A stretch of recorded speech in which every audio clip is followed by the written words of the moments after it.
Okay. Hi, how are you? I'm good. How are you? We're already laughing. We've really got past hello. Yeah, off to a great start. I guess like maybe you can start by telling me just a little bit about yourself and your background. Are you a mathematician by I trade? I used to be. I do have a doctorate in math. I got a PhD in the subject in 2010, but I have not done math professionally in 10 years. So we'll let people do the math and figure out how long I worked professionally in math after I finished my doctorate. Uh, Okay. Zero. Um, Yeah, so I do have a background in math, but no, I am not a working mathematician, and I don't think I'm sharp enough in the subject to call myself a mathematician anymore, but people argue with me about this sometimes. Okay. Um, I mean, let's get right into this 2+2 thing. I've spent so much time really trying to figure it out. I It's read. four, just the Cliff's Notes version. I didn't mean literally what the answer is, but thank Okay. you. Just trying to, I was like, I've read so many tweets about the whole thing, and I attempted to read your article that you wrote Hmm.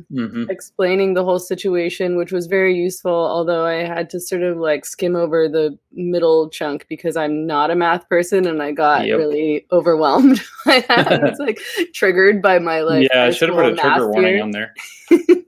This is a mathy article.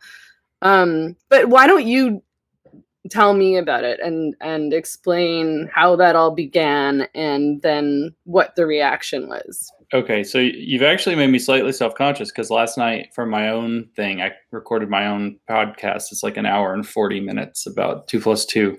And it's like really mathy in the middle, but it's not even written down. It's words like out loud, so it's even worse.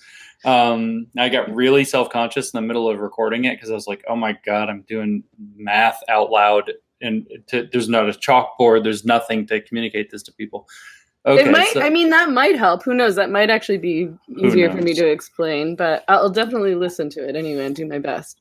All right, so this all started, I guess I have to take blame for this, but I don't think that I'm the relevant character in making it a thing. And the character we think is maybe also relevant is not also the relevant character in making it a thing. I've been doing some homework into figuring out how all this happened and how it got so big.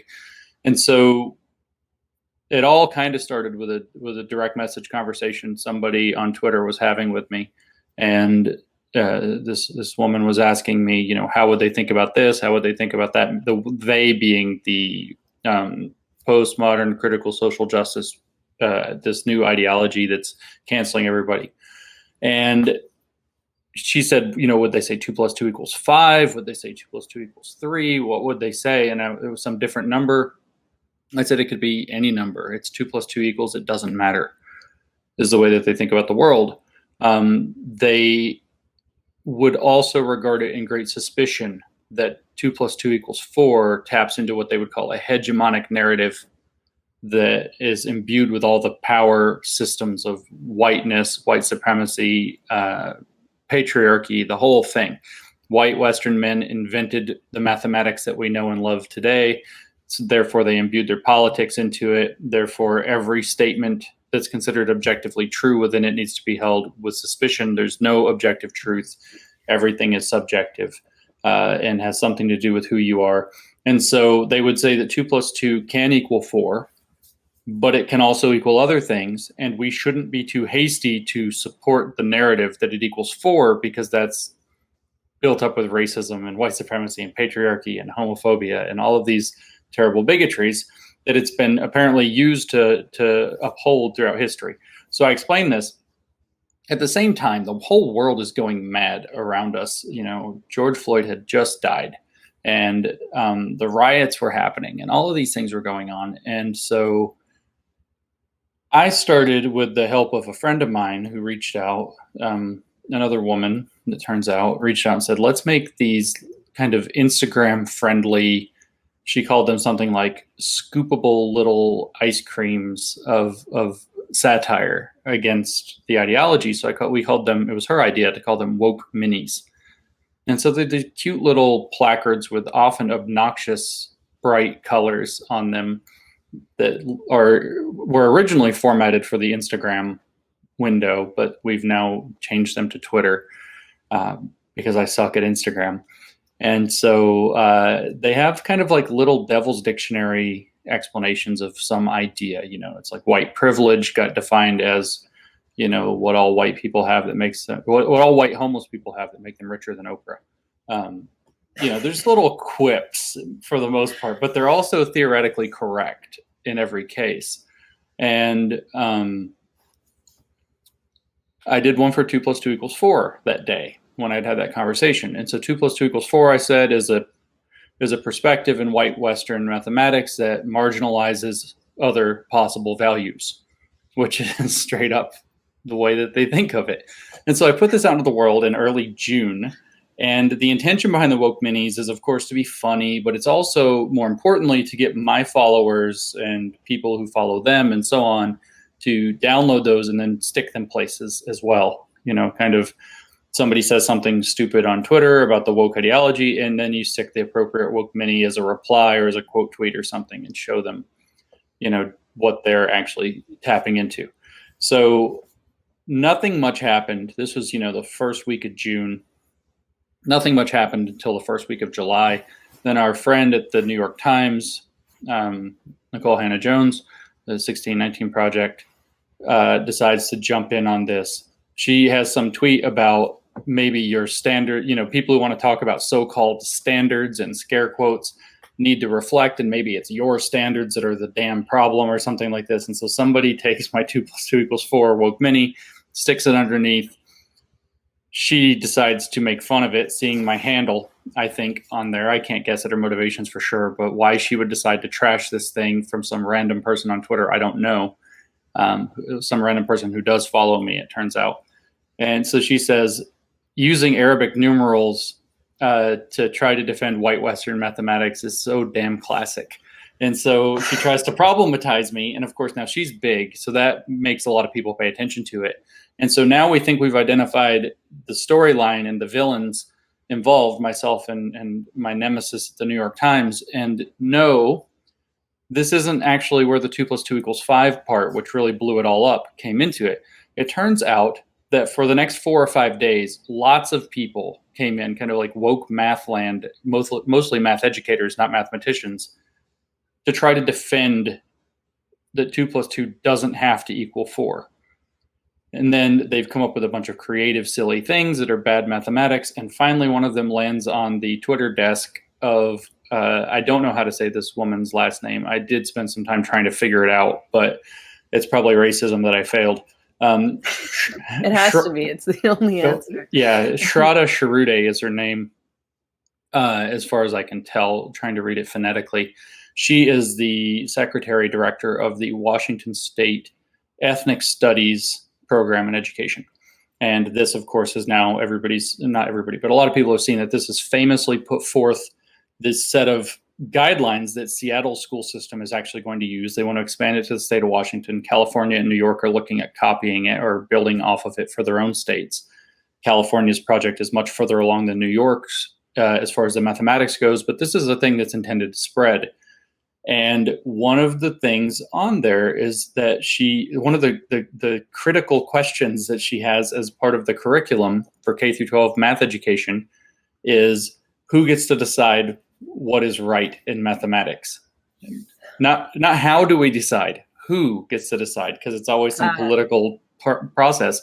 And when she put that out into the world, people started to make fun of her and started to pin her with 2 + 2 = 5. So she saw this debate growing around the thing and tweets in reply to somebody who had provided her with some bad argument.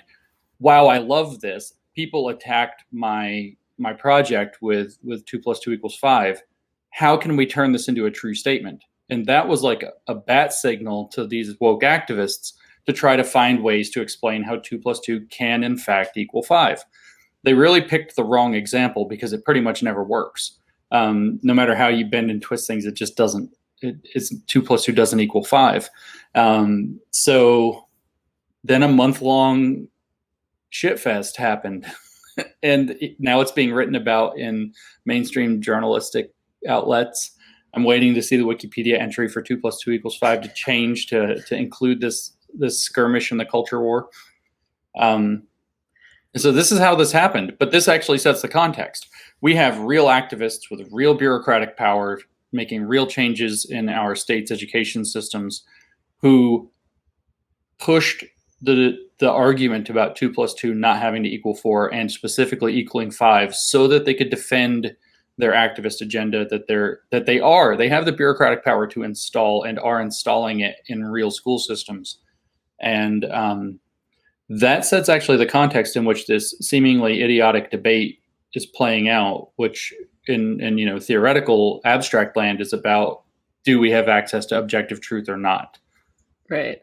So, I mean, it sounds to me like I guess what I've been trying to figure out is what the motivation is for even attempting to defend 2 + 2 = 5. And what I could gather was it was either or all of these things, like it's postmodernism as applied to math or science or whatever it is. And it's that, as you mentioned earlier, like anything that can be said to have come from white, male, Western institutions, systems of power, whatever, has to be rejected.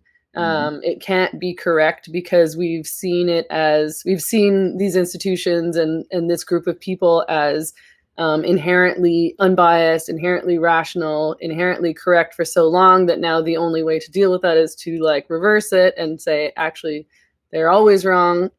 and that maybe these people just hate you and so want to take apart anything that you say or believe or argue. Right. So those Am I are missing all anything? Yes, one thing that's important, but you do have most of the important pieces, including that they just hate me and need me to be wrong. But you'll notice that Nicole Hannah-Jones didn't say I was wrong. She didn't say I was ridiculous. She tried to problematize me. She said I used Arabic numerals to defend white Western math. She could not say I was wrong because I wasn't wrong about what they think about the world and power systems in it. So the part that you're missing is that there is with the postmodern part that you mentioned, so maybe you didn't technically miss it, there is an aspect to that where the activists want to undermine anybody's ability to grasp objective truth and argue for it on their own terms, using the evidence of their own eyes or the logic that we've figured out and derived. And they want to replace that, and in all sets of objective standards, it seems to be the case, with subjective standards that they will then set themselves up morally to be the correct arbiters of. So in other words, when we see things like 2 + 2, does it equal 4 or 5, or can it equal, and it seems all silly, this is also connected to the very vague phrase, defund the police. Well, what does defund mean? Does it mean take away all their money, which is what it sounds like it means? Or does it mean something much softer? Does it mean like reboot the police? Does it mean cut salaries of, say, the first black police chief until she quits her job? I mean, what does it mean? And so this gives, another word here that's important is violence also. It's very important because you see both directions on violence. You see them having a very expansive definition of violence where words are violence, where being exposed to images they don't like is violence. But at the same time, burning down property or destroying property is not violence. So you have this very weird situation where now all of a sudden you have a clique of people who are going to be able to decide what is the correct interpretation of everything. And the rest of us have no grounds upon which to argue because there is no objective truth. There is no stable meaning to words or symbols. Even symbols like 2 + 2 don't have stable meanings. And therefore, we have to trust our gurus or our new masters or whatever we want to call them, or the party, whatever we want to call it, in order to be able to adjudicate truths. And that's a lot scarier when you put it that way. And I don't know that a lot of them are willfully doing that. I don't want to overstep and say, oh, look at these, like Dr. Evil or something. I think that they just have imbibed upon this anti-objectivity worldview and understand kind of in a very almost like Pavlovian way that they get what they want when they play the game, and they don't get what they want when they don't play the game, so that they know how to continue to play this game without necessarily really understanding where the end of the road is. And I mean, I guess part of what's at the root of that is identity politics. So it's that you're correct or you're incorrect based on your pronounced identity, you know, whatever words you want to insert there, like queer, BIPOC, trans, whatever else. Right. And then the give entire you kind of power to speak in this current moment. Right. As measured according to what you might call an ethno-historical measurement. Like I saw this guy today, one of these people who actually agreed immediately with Nicole Hannah-Jones by saying he actually quote tweeted himself in full agreement with her.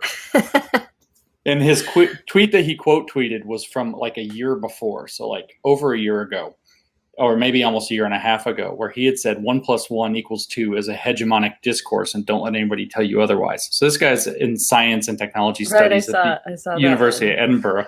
He did a 38 tweet thread today trying to show how people used historically, when the height of colonialism, there were some jerks who went and used the fact that some cultures didn't have strong conceptions of number above 3 or 4, you know, the one too many cultures, and fleeced them, like tricked them, you know, traded them. They said that they would give them 2 for this, of 2 for that, and then they were able to cheat them, and they figured out a way to cheat them. And that therefore this was all tapped into this long-standing narrative of racism. So 2 + 2 = 4 is actually a racist narrative, and using their reliance, that I don't even know if they realize that they're using it, but their reliance on Derrida, who said that words and ideas have traces in the discourses that never quite go away. Obviously, because some colonial jackass used 2 + 2 = 4 in a racist way and set up discourses around that behavior.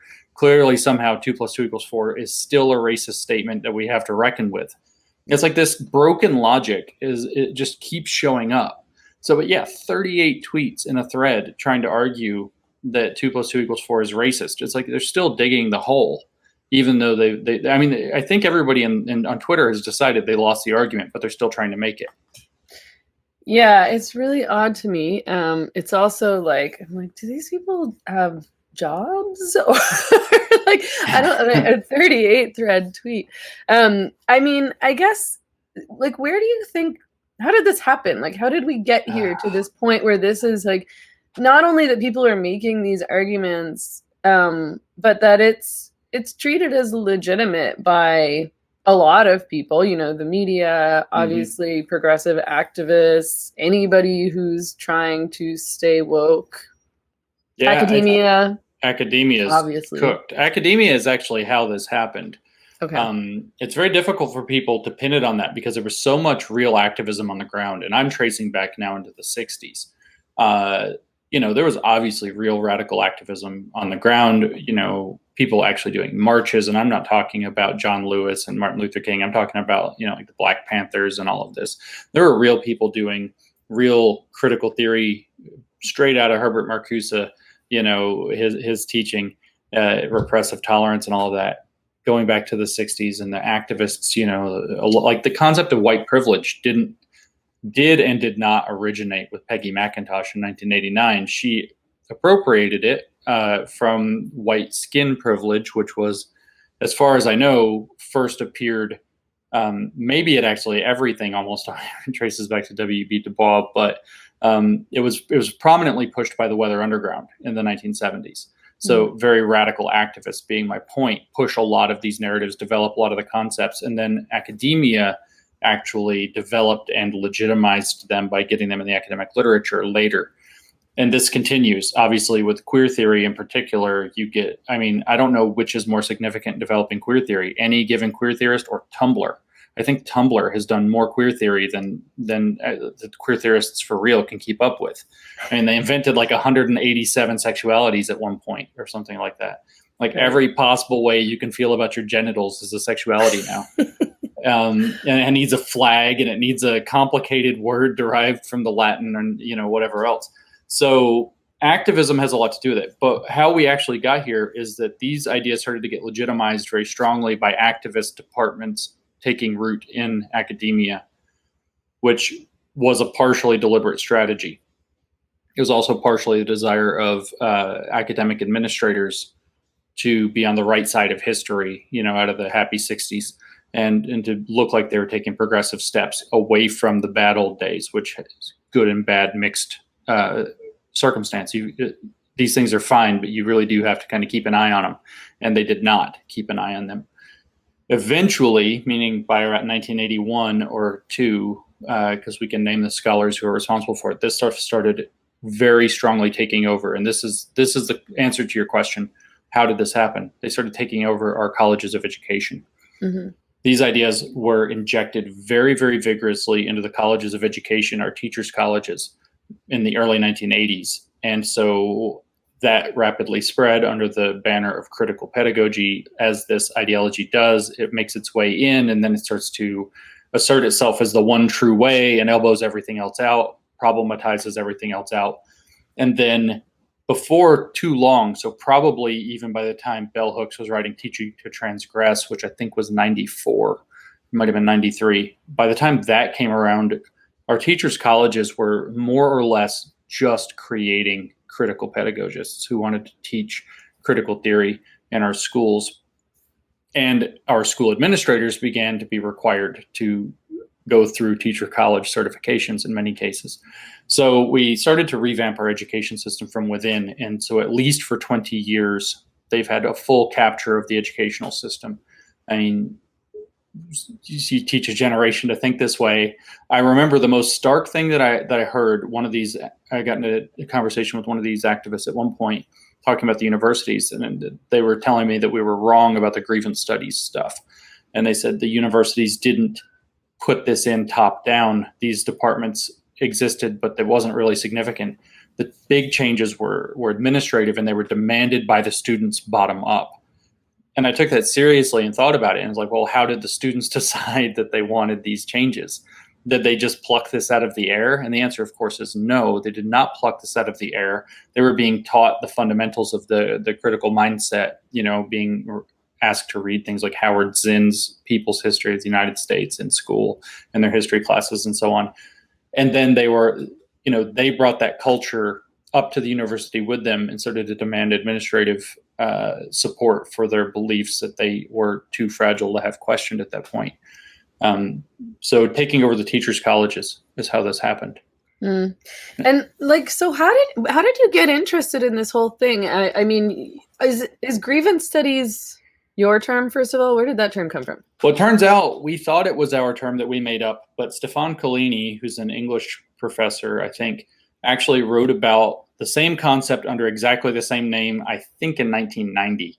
So we didn't know that when we called it Grievance Studies. I started calling it Grievance Studies on Twitter before we went public with the thing because I just thought it was funny. And then when we were like, well, what do we call what we did?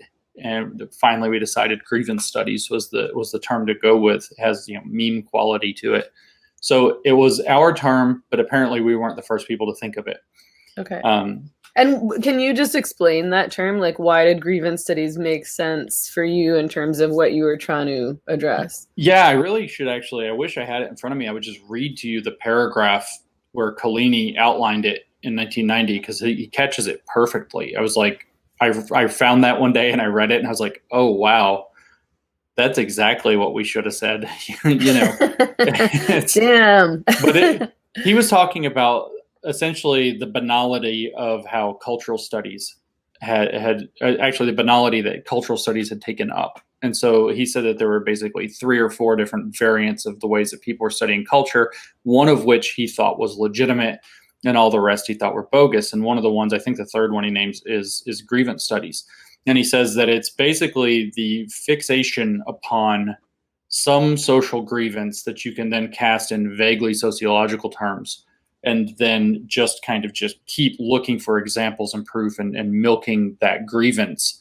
A very navel-gazing kind of approach to cultural studies. It's, the self-pity department of culture, more or less. And we saw it as, after having spent, a little over a year really immersed in their literature, as what we had discovered independently was everything is picking some grievance politics. I mean, famously, one of the papers that we ended up getting accepted was a rewrite of Hitler's Mein Kampf, one of the chapters of his book. And of course, that made us have to wrestle with why that could have happened. And in wrestling with how that could have been possible, it struck us. It's the politics of grievance. That's what Mein Kampf is about. That's his struggle, is all of his grievances being aired. Most people haven't bothered to read that book, and I don't blame them. Man, he is a ranty guy. It is a badly written, angry rant where he basically, goes chapter or section by section, chapter by chapter, picking out everybody who more or less has ever pissed him off and just trashing them. And it was so bad with that. It's like Grudge. It was. Book of Grudges. It's like the most angry Grudge breakup note ever. It was so bad with that it's on record. I'm almost positive that I read this, that Benito Mussolini said he tried to read it and was like, no, all he's doing is ranting at everybody he knows. No. And so, but that was the point of commonality. It's like all they're doing is picking at grievances. It's like, how can we look at race and make people feel like they're the most ripped off about their racial experience as possible, as long as they're not white or sometimes maybe Asian. And, you pick your favorite identity factor, and it's how do you tap into that grievance? How do you stoke that desire for revenge? And that was the common thread that we saw. So we're like, this is the study of grievance. So, and that plus the fact that every one of these fields pretty much calls itself something studies, gender studies, women's studies, queer studies, sexuality studies, studies of science and technology. I mean, it's just, they all call disability, fat. Disability studies, fat studies. That's right. Yeah. Porn studies, media studies. So, I mean, in case anyone who's watching doesn't know, essentially the Grievance Studies hoax was you and Helen Pluckrose and Peter Boghossian came up with a whole bunch of, I guess you must have spent a lot of time writing papers. We wrote, there was a lot of them. We wrote 20 of them in 10 months. So we actually it worked out to a new paper being written every 2 weeks. And these are full 8,000 word academic papers, fully cited, formatted correctly, the whole thing. It was an insane writing job. It's like, if you count all the different drafts of just original content, replying to the reviewers, our own notes and things, it totaled up close to 300,000 words in 10 months. So it was pretty insane how much writing there was involved with this. And so, what we intended to do was to find out if you could hoax these journals, like just write gibberish and they won't know because it's jargon and buzzwords. Turned out the answer was no. We figured that out. We started in August of 2017. By November, we had that figured out. And so then our second project, if that didn't work, was, well, let's actually get into it ourselves. Let's understand what's going on here. Because clearly they're publishing stuff that something's wrong with it. Let's become competent ourselves in figuring out what's wrong and how to reproduce it. And so we kind of shifted gears into a second phase that we did call a reflexive ethnography. If we were doing anthropology, that's what we would call it. And that wasn't our idea. Anthropologists told us that's what we were doing near the end of it. And it's like, oh, okay, that's what we're doing. We're immersing ourselves in a culture. We're reflecting that culture back to them as best we can. They correct us or validate our what we feed them, and we use that to update our understanding of the culture that we're immersing ourselves in. And so that's what's called a reflexive ethnography. And so, we wrote 14 papers under that approach. And by the time that we were caught out by the Wall Street Journal, 7 of those had been accepted for publication. The other 7 were all still possible to, send back to peer review and so on. And 4 had actually been published. And one of those papers that had been published was given an award for excellence in scholarship by its journal. by the journal that accepted it, which was the leading journal in that niche field, which is feminist geography. Good work. So what was it, like, who were you trying to, I mean, what were you trying to get out of this? Were you trying to get acknowledgement from these disciplines that, they were... That was never going to happen. No. Okay. So kind of the short version of this story, it's a very long and complicated story, is that we had already just kind of run into this stuff. We were all active within the new atheism movement, and it got taken over pretty early, and we just kind of got slammed into this new world where, their woke meltdown started in 2011.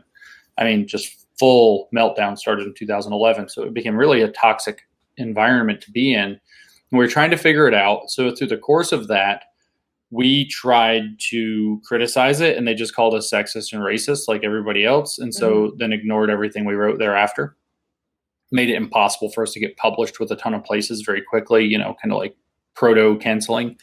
And then Peter, in particular, one of his things he does at Portland State is he likes to have public conversations and get an audience. He just likes having these things. And so he started trying to invite members of the gender studies faculty to have a conversation with him about some of these ideas. And they kept declining. Nobody would ever show up to any of these public conversations. We didn't know why at the time. I understand it now. And eventually, and it's not like he asked them like 50 times, like he's bugging them with an email every week.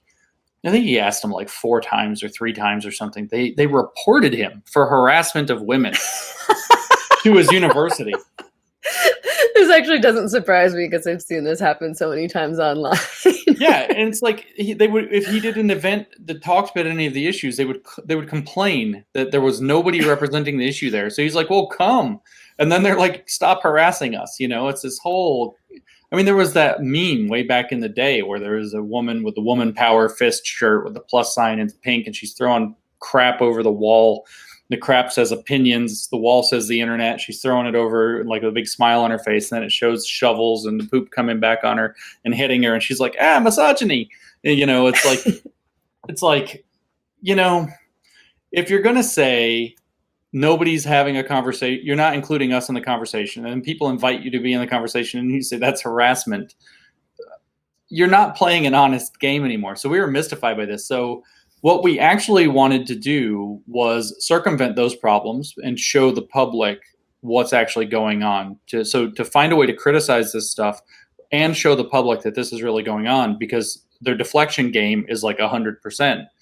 Plus, Helen and I in particular, and very much so Helen was already getting to be fairly expert in these issues, like legitimately expert. And she was being told, and I was being told alongside her as I was learning it with her, that we didn't know what we were talking about. This doesn't exist. We aren't even experts. We don't know the fields. We can't criticize a field you don't know, stay in your lane, that whole thing. And so Helen's motivation very strongly was, well, you know what? I'll show you I know it. We'll get a bunch of papers published and show you we know this stuff inside and out, and you can't deny our expertise anymore. So the field didn't mean to validate us, but obviously when Hypatia starts accepting your papers enthusiastically, calling them excellent contributions to feminist philosophy, they've sort of given it to you whether they meant to or not. So we didn't expect to validate ourselves with gender studies people. We expected to make it undeniable to other people watching that our criticisms were coming from a place of being informed about what we were talking about, rather than the usual thing, which is, oh, you're a mathematician, you don't know anything about social science, get out of here. Well, I got 7 papers published in like 5 months. So yes, I do. It's sort of that attitude was part of it. And so, I mean, how did it come out that they were fake papers? Like, did you guys admit to this, or did somebody figure you out, or what? Both. So what had happened was one of the papers, the one that got the award, that's the infamous Doghumping paper. Yeah. And that one's so crazy. It's so crazy. You're drinking something, so I won't dare say what's in the paper. That one's so crazy. The second it got accepted, and of course, most people that pay attention to me have seen the video where Mike Nana put together a film. And I know you spoke with Mike, and a 7-minute expose video when we went public, and it shows me saying, you know, we got to win. We got our first win. And I'm reading the email of the acceptance to a very, what most people may not realize, very drunk Peter and Helen, laughing their heads off as I'm reading this acceptance letter. And Pete's like, dog park, and he's dying. So it turned out that we all happened to be in Portland around one of these events that Pete got. I think it's the one the one before the one he got accused of harassing these people for. We were all together for that. And we happened to get it filmed, you know, that paper got accepted. Well, the next day, it's like we all went to bed happy, kind of giddy. We got our first paper in, and of all papers, that paper. And we woke up the next morning, and we, like, out of the four of us, I think 2 or 3 of us independently had struck upon Real Peer Review is going to tweet that thing. And there's no way. I mean, it's going to be a spectacle when they do, because it's so insane. And they monitor that journal, Gender, Place, and Culture. So it's definitely coming out on Twitter, and it's going to blow up. And then the right-wing media is never going to leave it alone. And that's what happened. Eventually, it turned out, for whatever set of weird reasons, the journal ended up delaying months and months. I think it wasn't until May that the paper actually got published. It was really late, seeing that it was accepted in February. And I mean published online. Like, they had this weird delay. It was really kind of stressful. Several other papers got accepted in the meantime, which was really good. And then that thing went out, and Real Peer Review got a hold of it in their Twitter feed and just made fun of it. Next thing you know, the National Review's writing about it. All these entities are writing about it. And Campus Reform, one of their journalists, just wouldn't let it go. Just like, she knew there was something about this story, and like, it went full pit bull, you know, locked jaw on the ankle, wasn't letting go of this story. And what she thought is that we had a case, because the author claimed to be a PhD in Feminist Studies. Turns out there aren't a whole lot of schools that give that degree. We just made stuff up, so we didn't know what we were doing when we made that up. Mm-hmm. And not very many schools give that degree. In fact, 4 in North America give that degree. So this journalist just called. I was at one of those schools. Well, it turns out Helen Wilson never was. And so she called around to every school and was like, aha, we have somebody who doesn't have a PhD claiming she has a PhD to get her papers published. So she thought she had some low-grade academic credential scandal that she was going to try to bust.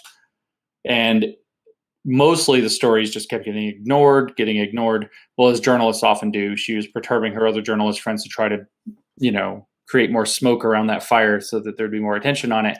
And she contacted somebody at the Wall Street Journal, which is sort of a big deal. And so when she contacted the Wall Street Journal person, that person decided, it's Jillian Melchior, decided she was going to look into it.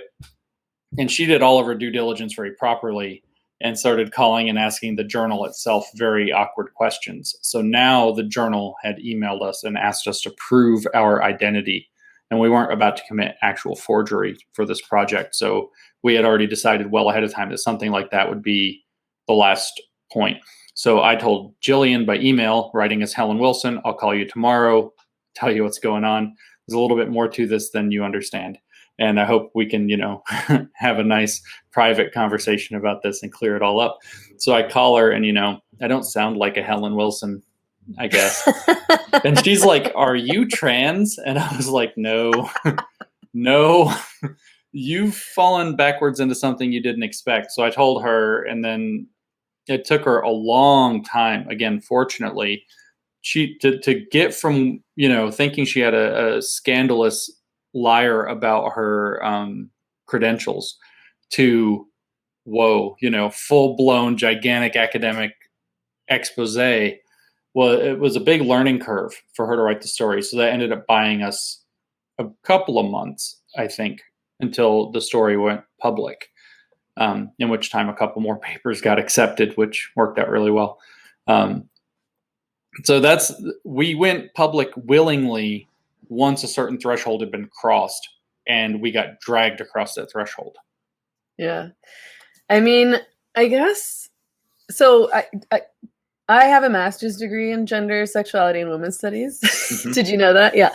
So when I first, I did a BA in women's studies. While I was doing my BA in women's studies, that was around the time when all of those departments started becoming gender studies instead. So Right. I was in the process of finishing that degree, and it became gender, sexuality, women's studies. So I did a master's degree, gender, sexuality, women's studies. I was on track to do a PhD. So I went to Simon Fraser University, which is one of the very few universities who offers a PhD in women's / gender studies. And luckily I bailed. Like, I finished my master's and I was like, I don't want to do this anymore. Like, I am so tired of writing these papers that nobody reads. Like, what is the point of, like, I wanted to speak to real people. I was still very interested and invested in feminism. I just didn't want to do academic feminism. Right. And I hadn't totally sorted through why at the time. I've sort of only really sorted it through in the past 3 years.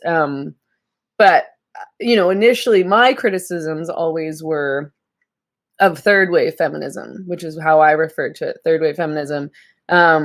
Which I think actually really just is academic feminism. Like, it's all this garbage queer theory. And so I was interested to read, I read your article criticizing feminist theory, which I found like pretty amusing. I sort of, if I'm totally honest, I didn't read it at first because I was like, this is just some guy who hates feminism. but it was quite good.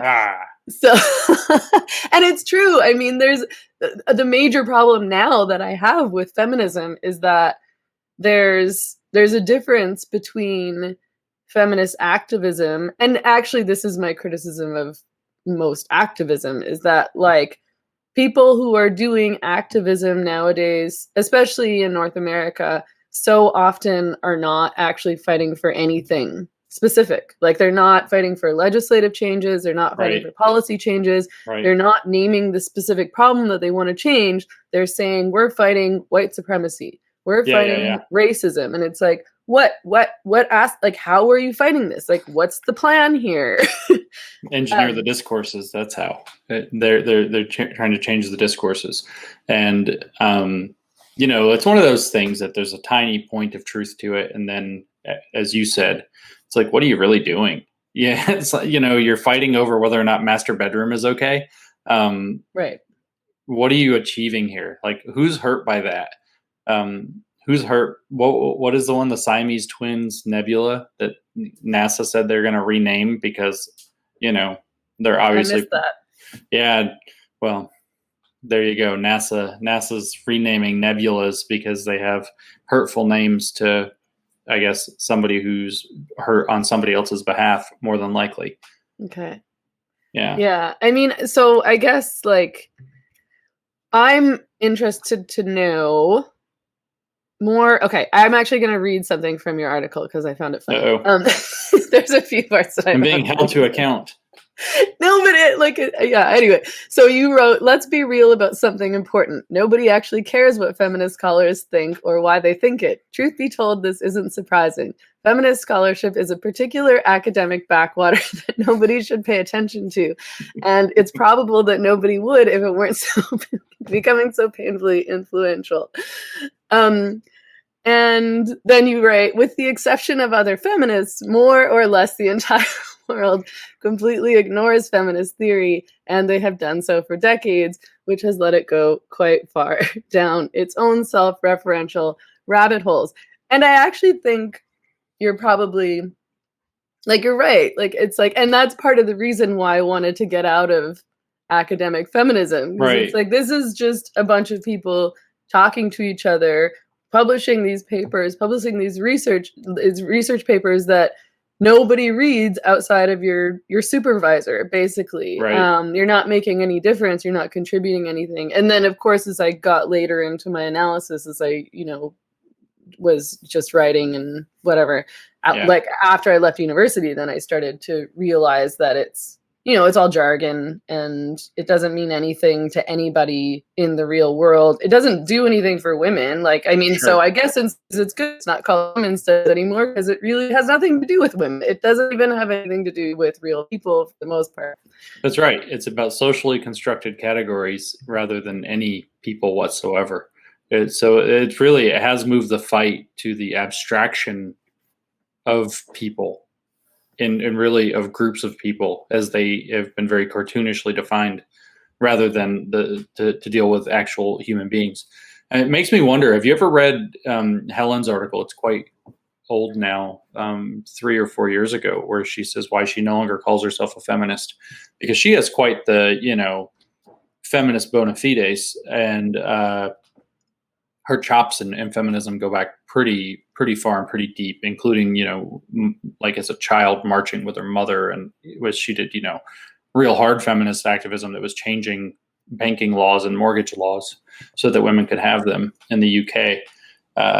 Material stuff that makes a difference in people's lives. And so she had this article a few years ago where she's basically kind of had the same realization that you're talking about, where it's, this is all, South Park just put it best. It's smelling each other's farts. And yeah, it's just it's not helping anything or anybody. It's just, how can they spin words and kind of ramble about these concepts that have just detached from real things. So yeah, in the article that you read that I wrote, my point was, of quite course, rude. It was quite rude. It was intentionally quite rude. I enjoy being rude, so I can't criticize that anyway. My point was that it wasn't even anything about the scholarship itself.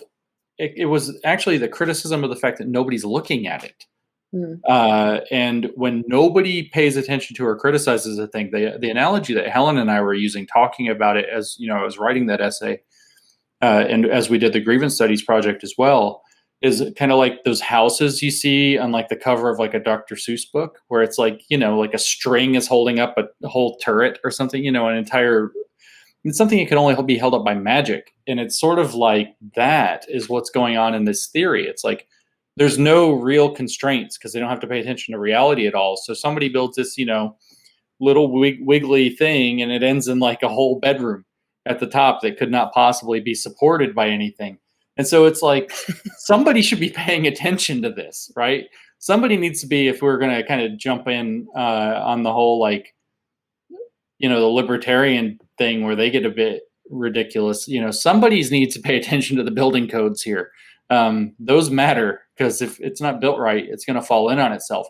And of course, one of my concerns all along with regard to that would have been that there are still real issues that need to be solved.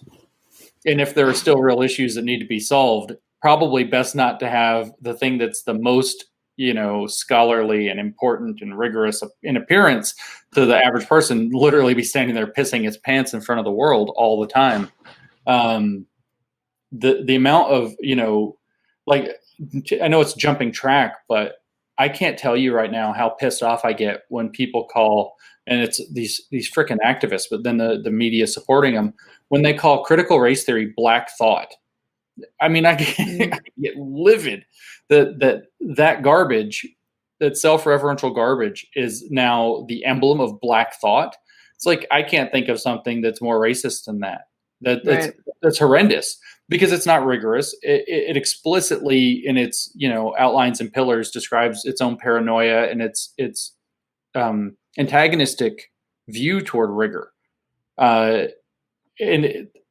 can say soft bigotry of low expectations all you want, but this is coming from inside their own house, so it's something completely different than that. And then to say that's black thought, it's like, no, there are a lot of black people who aren't thinking this way, and to tie them to something like this, that would be like taking like the QAnon people and saying white thought, and it's just like, yeah.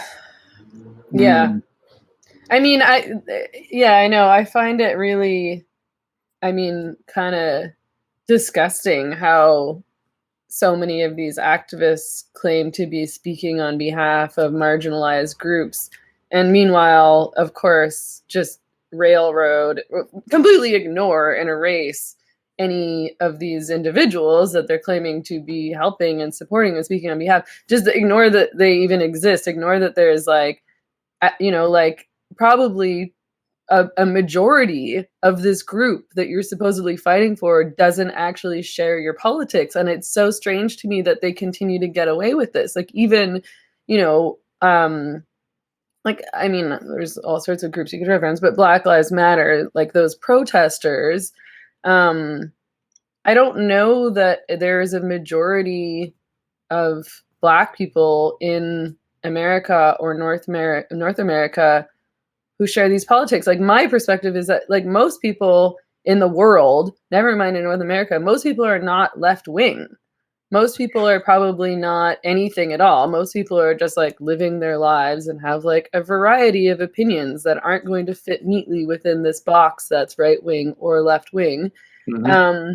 And I mean, you know, like trans activists do it also, because I sort of don't really believe that most people who identify as trans necessarily want to, I mean, there's no poll to show this, but want to like railroad women and destroy everything that women actually built up that actually was useful in the feminist movement, like transition houses, you know, like women's sports and stuff like that. Yeah. But, you know, I'm so appalled that you could dare to speak on behalf of people that you don't speak on behalf of, and then act like you're, you know, you're the one that should be listened to, and everybody else who criticizes you has to be ignored. Yeah, it's like when we actually released the Grievance Studies project, and I know everybody says, "Oh, you could have changed it," but no. If you actually go back, the original video we released, that one of the hashtags under on YouTube on the original release was, and then to kind of prove it, it's the last line in the video. So it's like, why would we make that up now? It was something. What is it? They don't speak for me, or something like that. So it was supposed to be that idea. It's like, these activists are actually fringe. They're not even just like left wing. They're like super left wing. You know, it's like calling people comrade left wing. And that doesn't speak for a lot of people. As you said, most people just don't have even well-defined political identities. Like my mom drives some of her friends absolutely crazy by repeatedly asking them whether Donald Trump is a Democrat or a Republican. Which is like a meta joke on like 10 levels. But it's like, she's like, I can't remember. It doesn't matter. It's like, which one is he? I can't remember. And she's like, I don't know.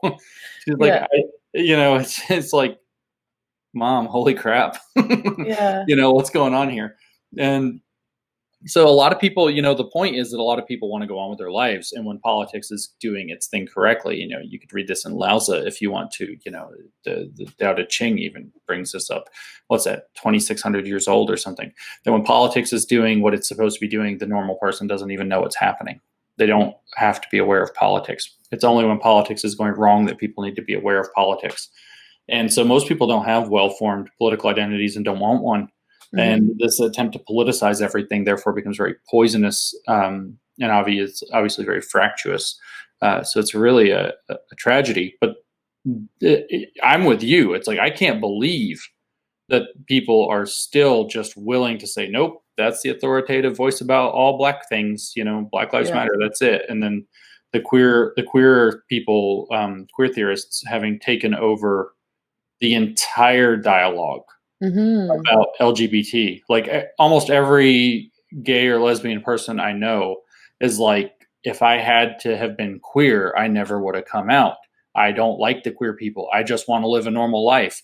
And so what do? Is they write these articles saying that Pete Buttigieg is like the wrong kind of gay. He's not gay enough. They take his gay card away. It's like Kanye got his black card taken away because he put on a MAGA hat and danced around and, you know, whatever. You had your feminist card revoked because you dared to say that women are women. And whoa, watch out. Yeah. Like, you'd think that would be kind of like the basis for feminism, but it seems to me to be pretty. So you got your like, we're talking about women, so we know what women are, correct? Nope. No, we need to queer that, girl. Yeah, I mean, yeah, all the lesbians that I know are like, they don't want anything to do with the LGBT activists or queer studies or whatever. It just doesn't represent them in any way at all. No, the lesbians are like, I'm out. They've been out on this for a while. But it's even, you know, it's harder when you get to trans, but even a significant number of the trans people I know, and I will admit, I don't know that many, comparatively speaking, aren't really on board with this queer theory stuff. They just want to live their lives. And the part of the queer theory is that you have to turn your identity into a piece of politics. Right. Right. So you have to go out. Why are they going out in the street wearing rainbow suspenders and short shorts and a beard and twerking with like, funny sunglasses on? Is because you have to be exuberantly queer as a political performance. And then you start like working through this and you start, you got like the GIF with like the math happening around your head. And you're like, wait, they're saying that gayness to be authentic has to be a performance. So now conversion therapy can pray the gay away or something, because that performance is certainly something somebody could stop doing. And now all of a sudden it's like, where are these people? What are they doing? And then you find out, if you ever get in a so-called debate, because there's not really a debate, they just say random stuff and yell and clap and act weirdly. But with one of these queer theory people, it's very helpful just to ask, what do you think of marriage equality? Where do you stand on that? Because most people don't realize that they were against it. So they have to admit that they were against it, or they have to come out in favor of it, at which point their queer allies are going to destroy them later. So they get caught, on the horns of a dilemma that they've created for themselves. But most people don't know that they vigorously opposed marriage equality, vigorously opposed it. And they still do, because it normalizes gayness, and normalizing things is bad in queer theory. You have to wear your queerness as like a performance for a politics of parody. Thank you very much, Judith Butler. Yeah. And Judy. So I guess so I wonder if you can clarify a bit on the feminism thing. So is it specifically academic feminism and feminist theory that you take issue with, or is it feminist activism, or is it like a specific kind of so I don't know how much you know about the waves. I know enough about the waves to know what the waves are, and that if you bring up the waves, that somebody's going to jump down your throat and say the linear wave model is a construct, Right. So I don't know technically if we're in a third wave or a fourth wave, and I've heard arguments in both directions on that. I also know that, for instance, there's these other branches like womanism and black feminism that reject the linear wave model. I also know that there are other branches besides that, like Islamic feminism and a bunch of other feminisms that are a little bit more specific. Radical feminism gets complicated because you have to ask, how are you radical? Are you like strictly radical, or are you more into like the materialist view? Are you more socialist? Are you all the way Marxist? And so I understand that there is a huge kind of menagerie of views of feminism, and I don't have super deep information on all of them. I do understand many, or if not most of them, with some degree of clarity, and I have different thoughts on more or less all of them. For example, the thing that they hate, that's called choice feminism, I would meet the definition of choice feminism. Okay. The usual dictionary definition of feminism, I would meet that definition. I have very positive thoughts, which puts me at odds with most of my conservative friends, about the liberal aspects and even some of the materialist aspects of second wave feminism. I have very little patience for anything third wave, and if there's a fourth wave, it's worse. First wave, of course, I think was a necessary very practical thing. Very, very practical. So yeah, it's complicated. It's really complicated. Yeah. I'm not really into lesbian separatism or any of this kind of thing. So that goes a bit far. We can just start like throwing out jargon, like sex positive. Yes. So that's going to shut off a whole branch of sex negative feminists that I don't agree with. People, sorry to interrupt, but people always called me sex negative. So what my relationship to sex negative and sex positive is that those terms don't actually mean what they really mean when they're used by third wave. That's probably actually correct. Yeah. So, because I would argue that I am sex positive and that I'm opposed to like the sexualization of like violence and degradation, but because I've opposed, I've been opposed to prostitution, the sex industry, the sex trade, and I talk about the harm of, again, sexualizing violence and pornography and the virulent misogyny that happens in pornography and the way that women are abused and exploited in the sex trade. That's why I've been labeled sex negative. So, right, I see. I mean, which I don't think is sex negative at all, because I just want sex to not be like hurtful and abusive to women. I want women to be participating in sex of their own volition and enjoying it. So. Right. So, which would be very positive. So yeah. So I don't know what exactly to give you. I mean, I am strongly choice feminist as it's defined. And of course, they hate choice feminism within this kind of solidarity model the intersectional, aka third wave, has brought in.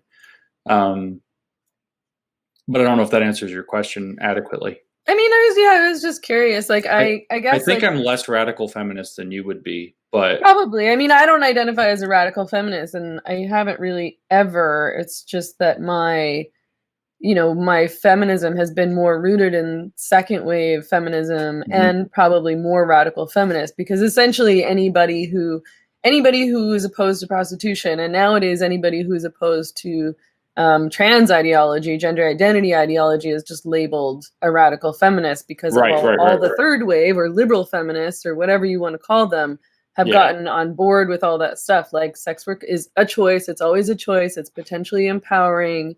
And obviously gender identity is legit, and anyone can be a woman if they say they're a woman. It's not even feminism at all, as far as I'm concerned. No, it's postmodern identity politics at that point. Because these are difficult and nuanced issues. Like, each one after another is very, very difficult.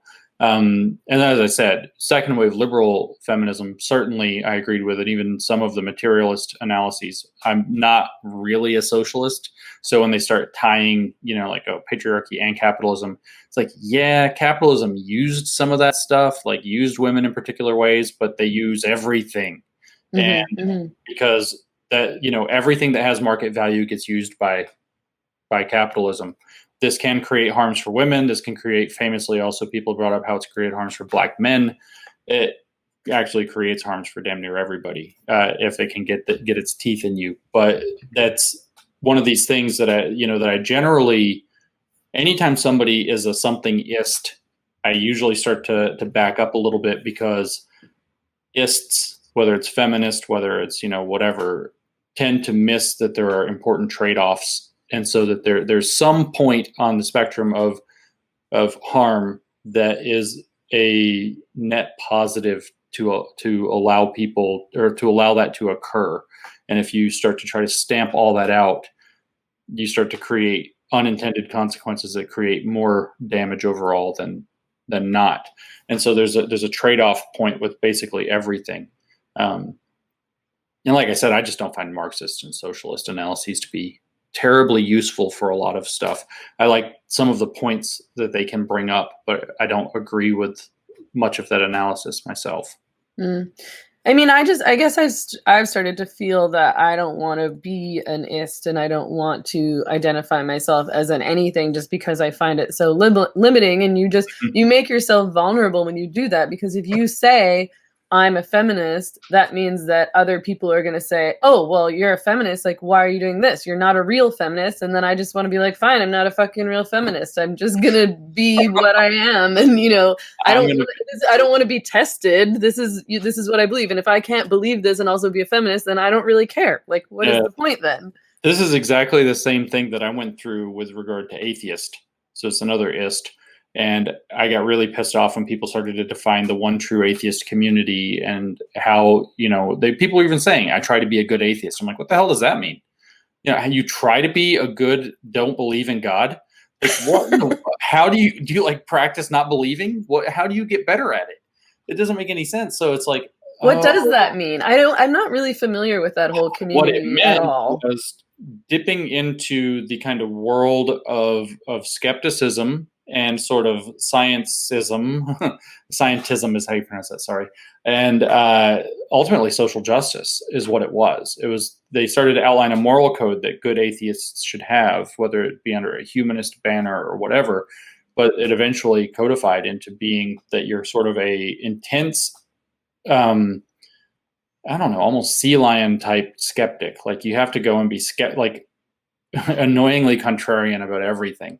It's like, your mom bought some amethyst because, somebody told her that it was like good for your third eye or something. And you're like, you got to like squawk at them and get mad. Like, man, it's just your mom and a rock. It's okay. Just let her have her rock. Let her have a rock and her little, like, I meditate with it on my forehead.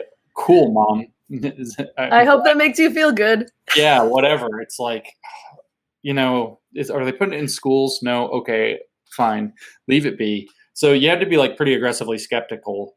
And then you also had to be pretty eventually aggressively social justice. They started cobbling in the social justice ideology, particularly first with women and gays, because of the kind of still pretty strong patriarchal and heteronormative elements of conservative Christianity. So I was like, I don't have time for this. I don't want to have to figure out how to be a good atheist. I just don't believe in God, and I don't really want to belong to some community that tells me how I have to be. And this was all apparently very bad.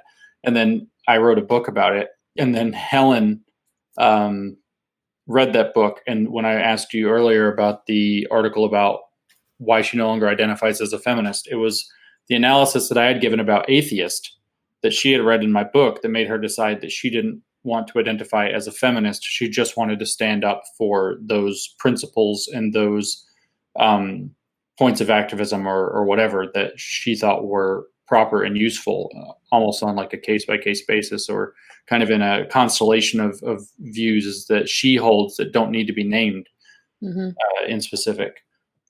Yeah, that makes sense. I haven't read that article. Unfortunately, I'll go look it up. But I mean, I guess, like, I'm not quite at the point where I'm going to say that I reject feminism. I don't really care about using any labels at all. So if people want to call me a feminist, fine. If they don't want to, fine. I don't care. I just want to talk about what I believe in. But I mean, it's sort of similar. Yeah. Part of it, I mean, there's a lot of aspects to this. Part of it is that I just don't really want anything to do with so many people who call themselves feminists and what they're fighting for. But also, as I said, it was so limiting, and you start to get policed from outside, but also from inside, like everything from, me having friends who are saying, like, if I talk about, like, worrying about aging or getting fat, or I wear makeup, or like you say something unfeminist, and they'll be like, how can you say that? Aren't you a feminist? I'm like, I don't know. I just want to be myself. Like, leave me alone. Like, I'm allowed to care about stuff. I live in this world like everyone else. I care what I look like. Sorry.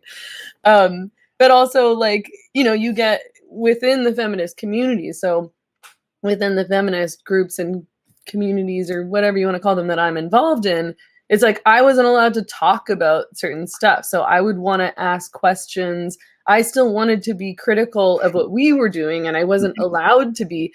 Not only were we not allowed to have these conversations, we're not allowed to, like, I'm not allowed to ask questions and be like, well, what really happened there? Are you sure that this is what went down? How do you know? Why do I have to believe this? Like, I have no information. It's like I'm being so vague, so I hope this makes sense. No. Like, I follow you 100%. I know exactly what you mean. There's certain things that are just unquestionable places, and you could get into whatever issue it is. And I actually think that this is where a lot of the very fertile debates need to be happening, and those, of course, require being the most informed possible. But we can not necessarily dive into anything too specific around feminism. We can see the same thing with Black Lives Matter, where everybody sees the video and they're like, murder, and then it's like the details come out, and it's that doesn't seem like it was actually a murder. And also, nobody convicted that guy yet. Could we not use a conviction term until after the law has processed it? And that's, of course, why things get ambiguous, because we're never going to have a perfect criminal justice system. And so the idea, of course, somebody asked me the other day on a podcast, they said, well, what do you think that, what's right within the way the woke think about things? And I was like, well, there are these gaps that the legal system and even the social system can't and don't totally take care of real problems. And they're right to acknowledge that. And then they basically get everything else from that starting point wrong. And for example, since we brought up feminism, and it will just get uncomfortable, rape is always going to be very hard to prosecute. That is a very real issue. It's an issue that bothered me through all of my 20s and most of my 30s, that due process of law means a lot of rapists get away with it. Yeah. And that's a big problem. And so, you now have this reply, believe all women, which means that somebody comes in and they say that this story, they say this sexual thing happened to them and they want to classify it as a sexual assault or a rape, depending on the circumstances. And now you just have to take that, at face value. But that upsets due process of law, which if everybody was perfectly honest all the time, even with allowing that humans have, not necessarily perfect perception of what's going on, but if everybody was perfectly honest, we could lean a lot more heavily into believe whatever. But we all know there's some bitches out there that just make some shit up. So you do need due process as well. And so it's like you have these two things that are in tension.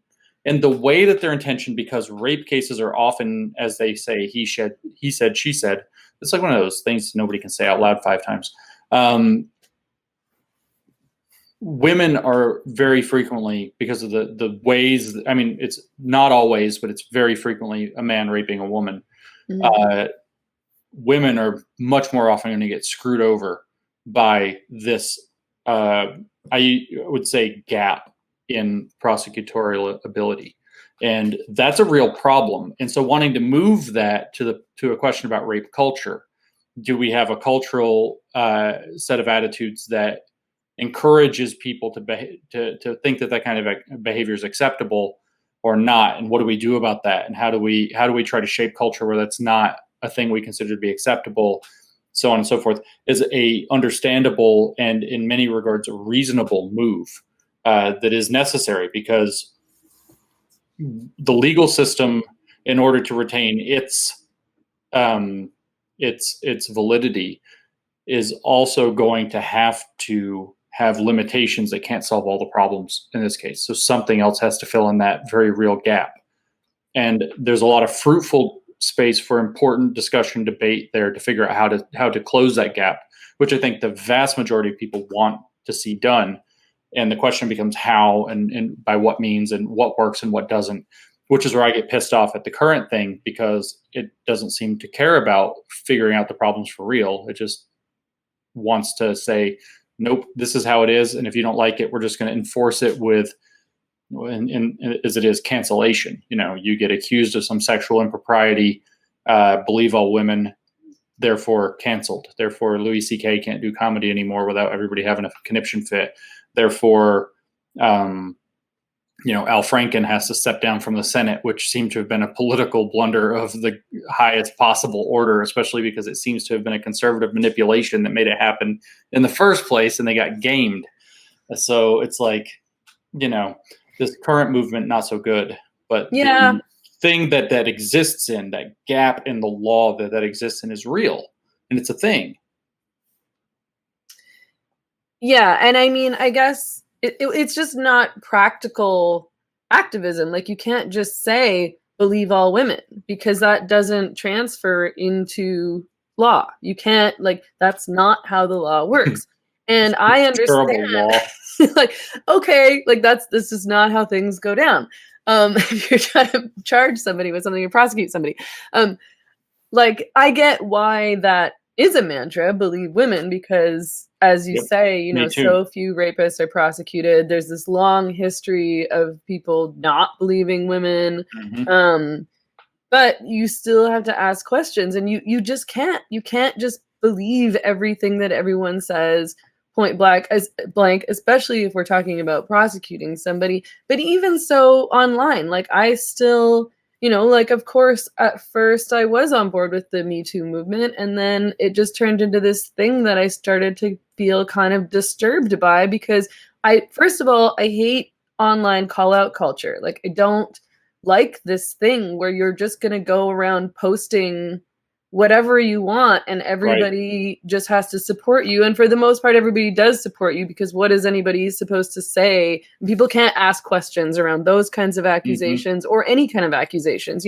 Half of these accusations that are some sort of coming out of, I guess, partly Me Too, partly all the Black Lives Matter stuff, they make no sense to me. I'm seeing these local restaurants or cafes or breweries around where I live in Vancouver being called out online for like racism and harassment. And I'll read through, dozens and dozens of Instagram story posts or tweets or Facebook posts like documenting all this racism and harassment. And I get to the end and I'm like, okay, I guess I missed it. I'll have to go back and read them. Where was it? I'm like, wait, what happened? What is it that happened? Oh, somebody was mad at their manager who maybe was a dick to them, but you haven't provided me with any specific information that demonstrates to me that anything went down that could be labeled racism or harassment. It's either a bunch of vague assumptions on your part, or you're just mad at a situation and you're trying to politicize it either so that you feel better or so that you maybe can understand the situation better for yourself, or I don't know, but it's just turned into this whole thing where you just post whatever you want and everybody goes into this groveling cycle. Yeah, wow.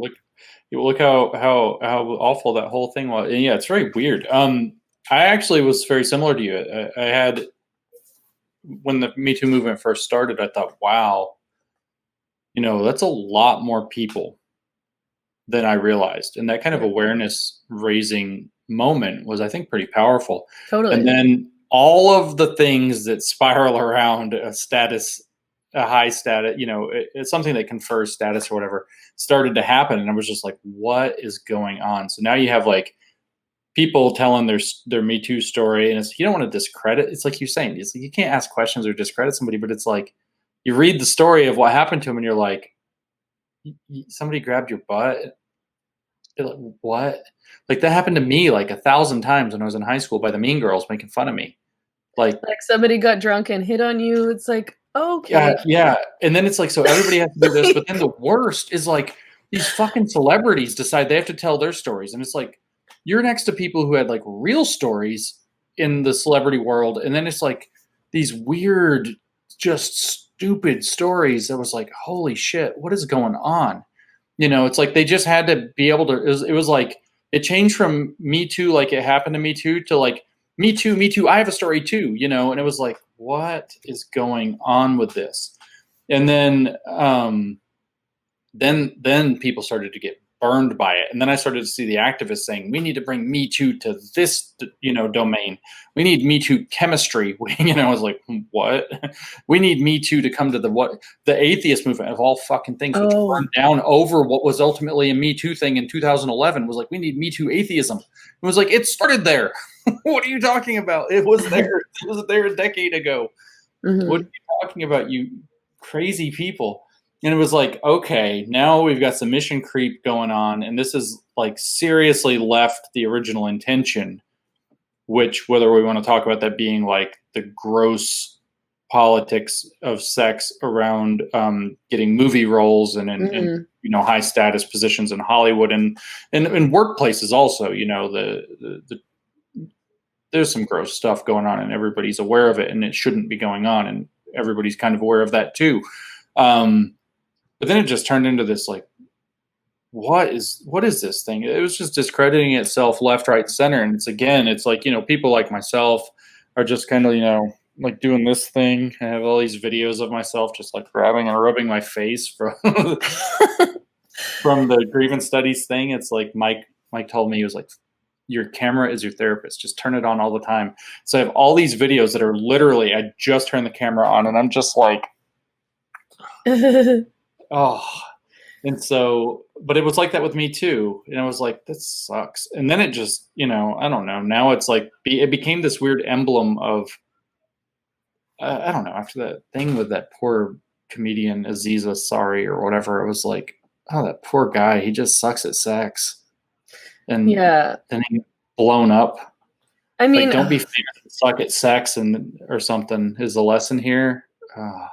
Yeah, and I mean, that was such a bad article. I mean, and the unfortunate reality around what's happened and how everybody's kind of just jumped on board and everybody just wants in regardless of whether or not their accusation is serious or legitimate, is that now I just don't believe what I read, which maybe that's not unfortunate, because you really should be thinking critically about everything that you read, and you should be asking questions about all this stuff, and you shouldn't just be believing stuff point blank. Right. But now I'm so much more skeptical than I ever was before, because of how these movements have been used in such illegitimate and often just ridiculous way. And there is a tragedy there where the point of the thing, like at least what I saw, was like, wow, this is a way more common problem than I realized. It's very much kind of like coming out, like the coming out movement.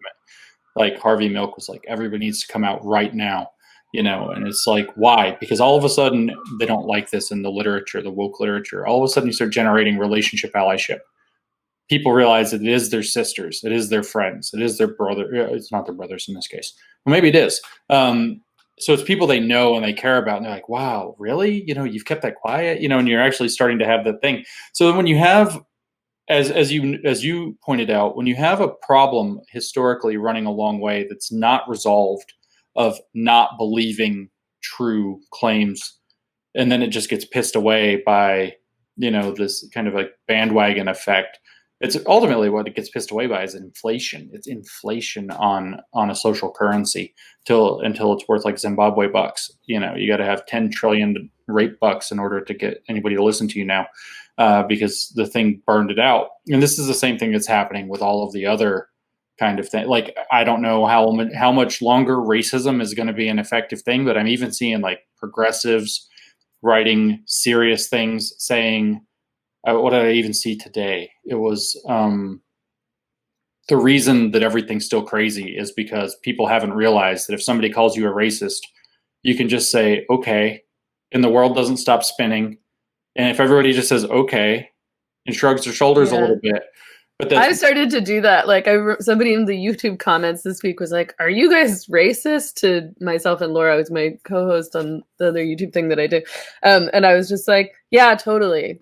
Yep. Yeah, like whatever. I'm super racist. Yeah. Who's not? I keep waiting to actually see like some business being all cheeky and saying proudly racist since 2020. It's like, it's a thing now. It's like the inflation and the frankly, they have borderline hegemonic power. So their theory about how you subvert hegemonic power is correct.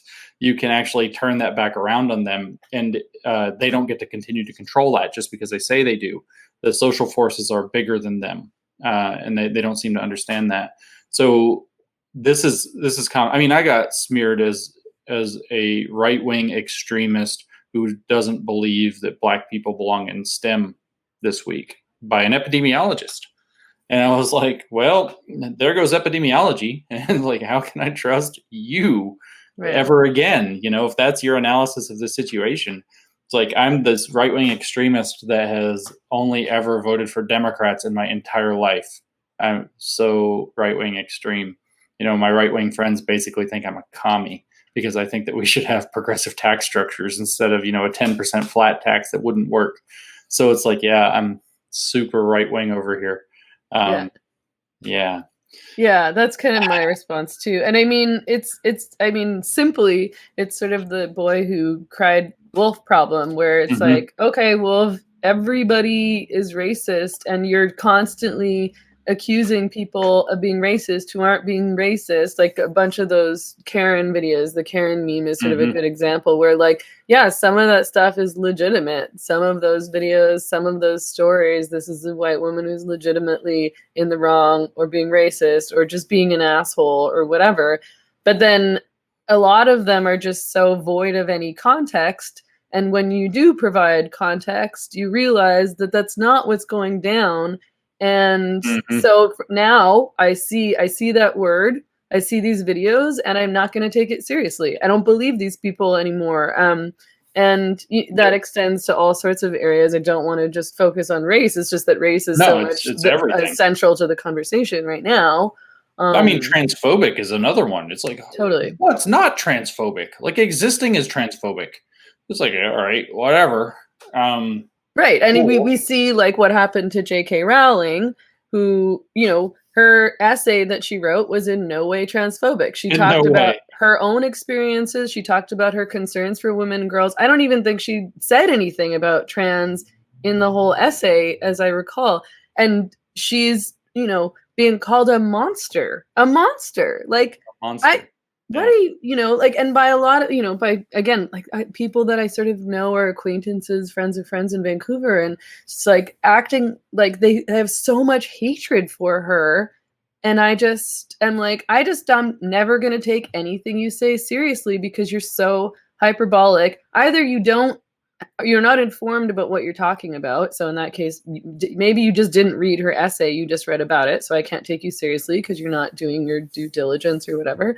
Mm-hmm. Or you're dishonest and you're just trying to get attention, or you're projecting your anger here for some reason that I don't quite understand.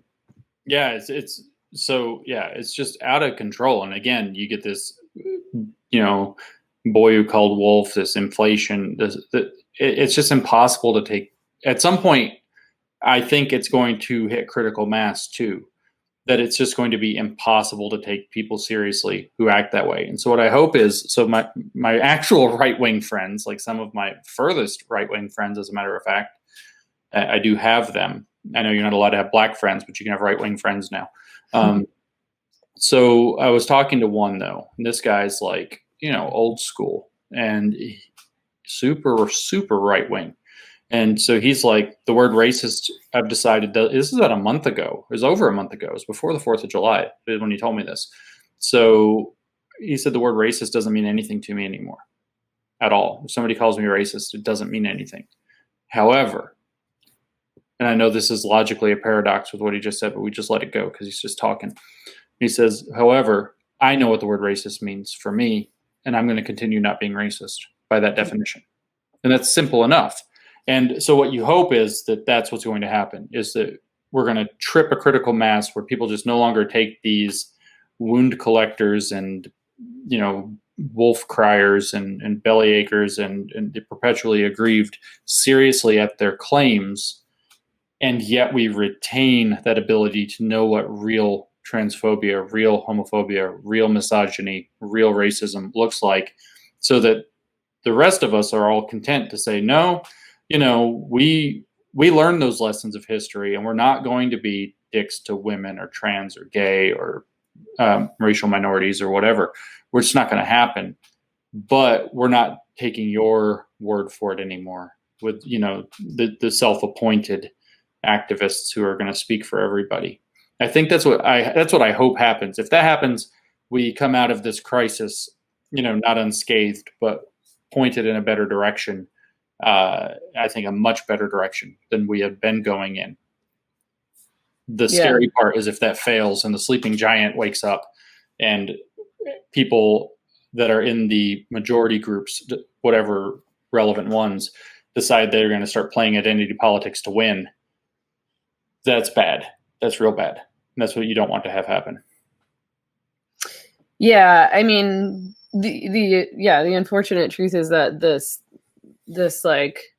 you've referred to wokeness as a cult, and I think that's pretty accurate, but making activism into a religion and a cult because you want so badly for people to take it seriously, I think, maybe that's an overly optimistic way of looking at it, has totally backfired. Like, you want to enforce the fact that women are being sexually harassed and sexually assaulted all the time. I mean, I didn't need Me Too to know that. I knew that already. Mm-hmm. But I think you're right that it showed people how prevalent this is. And I think that women who probably felt disempowered, like they couldn't get their story out there because these were men in positions of power, and they did have so much sway in whatever circles they were operating in, that finally they're getting their stories out and being taken seriously, which is a good thing. But because it's gotten taken to such an extreme in all of these various categories, feminism, race, trans, activism, blah, blah, blah, blah, blah, is that, I think that it's going to, at some point, have the opposite effect. I think people are waking up to this for sure. If you talk to people privately and one-on-one, they'll talk to you about this stuff. They won't say it online for the most part, but And yeah, I mean, so I guess what you're hoping will happen would be the best case scenario. Yeah, I think that really would be. It'd be sort of, in a sense, stealing the kernel of truth of what motivates them, and then being able to just walk away from the kind of rhetorical and emotional bullying that the movement has been using so far very successfully to corner people and pin them in.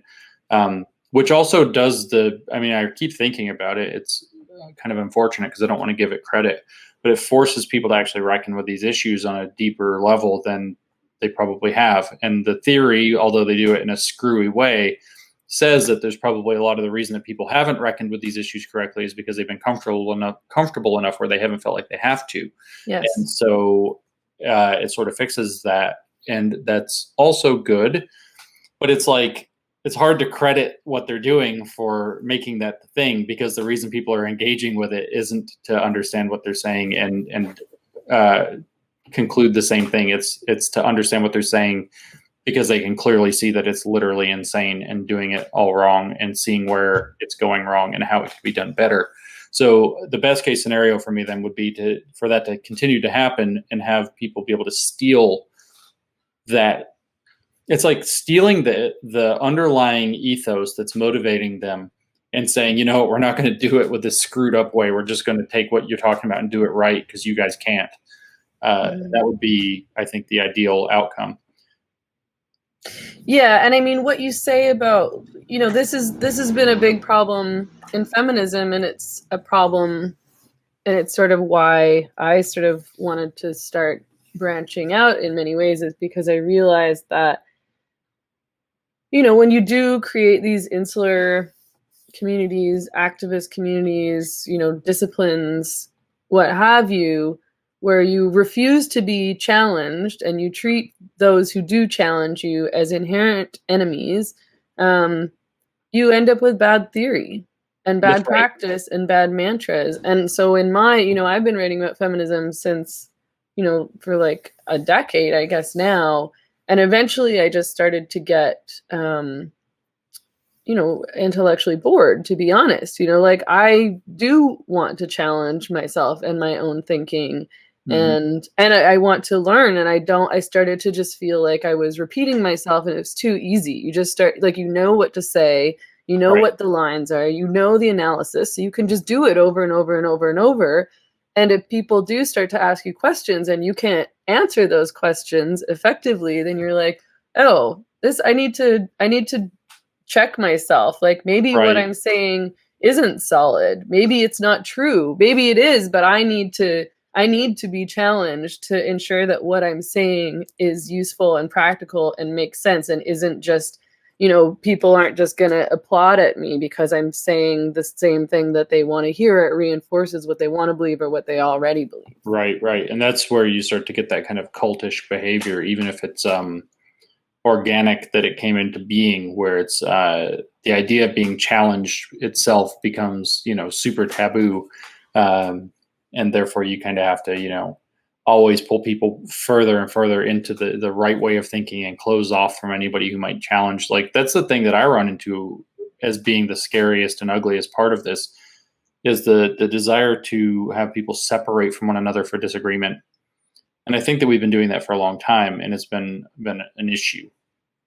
And so now, you know, hearing you say that, it makes me think, you know, we may be really, I keep hearing it from people, so I think we really might be getting to a place where people want to hear the other side of the story again, rather than just, you know, kind of be fed back the same comfortable thing that they've heard over and over again.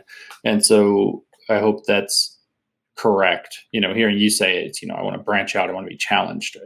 We need more of that. You know, my general underlying hypothesis for human thought in general is that we're remarkably intelligent and remarkably stupid at the same time. And even the smartest among us are right about things only a small percentage of the time. And the checking of each by each is what as they say in the Bible, let's get all Christian on it, is iron sharpens iron. The checking of each by each, though, is what allows us to figure out which of those ideas. So if I forward 100 ideas, maybe 3 of them are good, and something, I'm going to think the other 97 are good unless I really dig into them. But something has to cut that 97% crap out. Sturgeon's law is 90% of everything is crap. So maybe I get 10 good ones. I don't know. But I think that's true for everybody. And we all tend to be a little bit too proud of ourselves. It's not a great trait, but it's very human. So we tend to be too invested in our own ideas. But what we actually need is to have that challenge. We have to get our ideas out there. We have to let our ideas get criticized and face, whatever sorts of criticism. And we have to be able to then rise ourselves to say, oh, no, wait, I need to understand this better. And when I understood it better, I see where you were coming from. This is what they call dialectic, by the way. It's kind of funny that this whole thing's rooted in Marxism and the people doing it don't understand dialectic in the first place. Mm-hmm. But, I understand better where we were coming from now, and now we can move forward with this better understanding. And I see where you were saying, and so, this refinement of ideas over time is how you get to better ideas. Because none of us is, we can be people can be genuinely brilliant, but even the most brilliant of us isn't that smart. We're just not. The limitations on human intelligence are actually far greater than the expression of it. And that's why you could certainly in, say, 1000 BC, there was somebody as smart as Albert Einstein, and we didn't get relativity out of it, right? Somebody was smart enough to think of it. Statistically speaking, somebody on the planet was probably that smart, and he wasn't probably properly nourished, or she was, locked up as a sex slave for some fucking conqueror or something. And who knows, maybe burned as a witch, or maybe even given, priestly status in, on a high way under the ruler, and given tons of respect and all of the research capacity of the day, but all there are not well-developed ideas yet to work with. And so that person's intelligence isn't anything like the collective effect of hundreds or thousands of years of checking each by each and keeping good ideas and getting rid of bad ideas, which took us a long. We didn't even invent that until not properly until quite recently, where we started to really get into the nuts and bolts of how it works. All cultures and all times have had some elements of it, but we didn't really figure out liberalism and science until 250 years ago as a species. And so until you get to that place, a lot of it's random movement. And, so I have my pictures from grad school of Brownian motion in my head now. And it's help, math. We came back to math. But no, it's it's hard. It's hard to get right answers about the world. And none of us are that freaking smart. We can only work with, the kind of the clay we're given. And it takes a lot of people working it to get it anywhere good. Totally. Thanks so much for talking with me. It was such an interesting conversation. I really appreciate it. It was really enjoyable. Yeah, thanks. It was really a good one. Yeah. So what's your podcast? Where can people find? So I haven't ventured into inviting other people yet. I'm actually not very happy interviewing people. I feel very uncomfortable asking people questions. I don't like to pry. I figure people's business is their business. So I ask terrible questions. You'll get better. I will, I know. And so I haven't done that, but so they're all solo, but I call it the New Discourses podcast because I'm not creative at all. It's embedded in my website, New Discourses. If you can find New Discourses, you can find it. I think you just click on the audio tab and you'll find all of them, and you can find it on whatever favorite platform is from there. But newdiscourses.com is the website, and I don't know how to tell people to do better than that. I don't even know where it is for sure. Okay. And obviously people can follow you on Twitter. Is it Conceptual James? Is that your handle? Yeah, Conceptual James, which I get made fun of relentlessly for. And it's how are you going to make fun of me for something I chose? They're Conceptual James. They put a space in there. Now it's I'm just conceptual or whatever. And it's like, I chose that. In fact, I chose that off of conceptual penis. It was a joke to begin with. How are you going to make fun of me for that? These stupid people. But yeah, it's at Conceptual James. I know you can't follow me on Twitter because you are super dangerous. I'm so harmful. Man, I've had a lot of conversations with harmful, dangerous people lately, and you might be the highest on the list. But I don't know. Helen she's been deplatformed a few times now for that she's so dangerous that everybody in the room will be threatened or something like that. And I was like, oh, Helen, yeah, Helen. Oh, gosh. Yeah. So, I get a lot of that kind of feedback when people talk to me. They're like, wow, you're not scary at all. I'm like, no, I'm not what they say on the internet. Yeah, reputations preceding. No, I just thought you were like obviously dangerous and cool as opposed to dangerous and scary. Thank you. I appreciate that. That's right. You are right. You're right. That's a correct assessment. I can tell. Okay, cool. Thanks again. Yep. Take care. Bye. Bye.